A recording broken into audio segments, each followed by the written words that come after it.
So we have now a second Long Island school blocking students from creating a Christian club. A student at Wantagh High School applied to form the club back in mid-September. She says the principal denied her request, saying it was illegal to form a Christian club at school even after hours. The school district, however, says the request is still under review. Well, that student is here. Liz Loverde, as well as Hiram Sasser, the Liberty Institute litigation director. It's great to have the both of you. Thanks for having us. Liz, you wanted to start a club called Dare to Believe. Why? To help kids and better serve the school and community, and just to reach out to the kids with depression and going through bullying, and just to make a difference. Because Christianity had helped you with those very issues, right? Yeah, it did.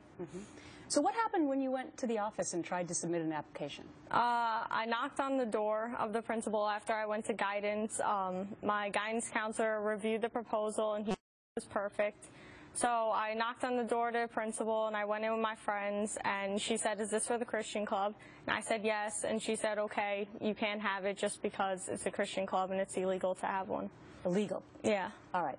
Hiram, are Christian clubs at schools illegal?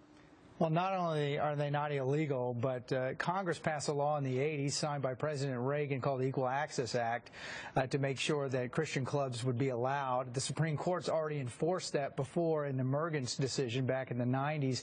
This is well-settled law that they have to allow the Christian club. When they allow the Animal Rights Club and the Recycling Club, they have to allow the Christian club as well. All right. So you didn't want to give up your fight? No. All right. You have now had the help of folks at Liberty. What's the latest in what's going to happen? Are you going to get your club? Yeah, I hope so. I'm definitely going to get it. I mean, now that I know that it's not illegal, I mean, I don't see why they would say no. But what did you feel like inside, Liz, when you heard the principal tell you that it was illegal to have a Christian club? I felt really bad because they have over 30 clubs, and just because mine was faith-based, they wouldn't recognize it. And didn't the principal also tell you that it had to be a combination of all religions? Yeah. But I told her that I was open to everyone. Like, even though we'd only be studying the Bible, I told her that anyone could join of any religion. So, Hiram, what does the law say on this? Do you have to have an amalgamation of all religions to form a club? Well, that's what makes America great. Everybody gets to decide how they want to do their club. If you want to have a multi-faith club, an ecumenical club, you're allowed to do that. If you want to have a Christian club or Islamic club or a Jewish club, you're allowed to do that. And we're going to hold the school's feet to the fire, and they're going to allow this club. They're either going to do it the nice way by just simply saying yes, or we're going to have to go to the courthouse, and they're going to have the law applied to them. And people can learn more about the case as it goes on at libertyinstitute.org. All right, I want to read you the statement from the superintendent of Wantagh Union Free School District. The district has not denied access to form a student Christian club called Dare to Believe. As it is required with all student clubs, proper protocol and procedures must be followed and implemented before the club can be formally recognized. The district is currently reviewing this request with the Board of Education and Legal Counsel. Is that a different statement than what you originally heard, either one of you? Well, I think it was a different statement than what Liz heard.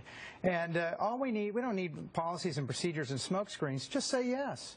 If you're not going to ban the club, then just say yes. Well, what is it about our society right now and our culture, Hiram, that a principal would actually use the word illegal? Yeah, I don't know what's going on with some people that get allergic to religion, and somehow they think that, oh, if we allow something religious in the schools, that the walls are going to come tumbling down.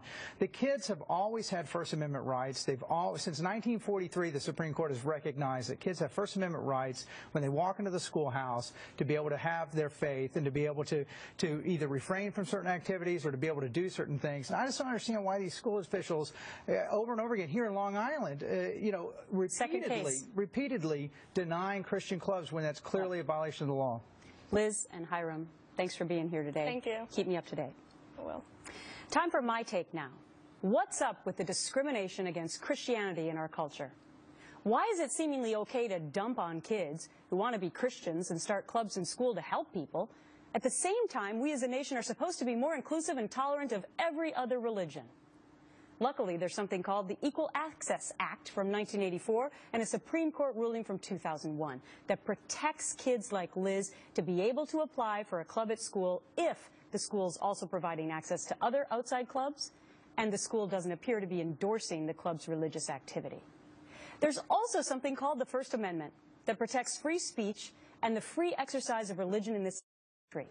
Yes, there's also separation of church and state, but in this case, it's not even a close call. It's almost like Christianity has become a taboo word inside the confines of our culture. So once again, I ask, why are we so accepting of every other religion but poo-poo, the one that this nation was built on?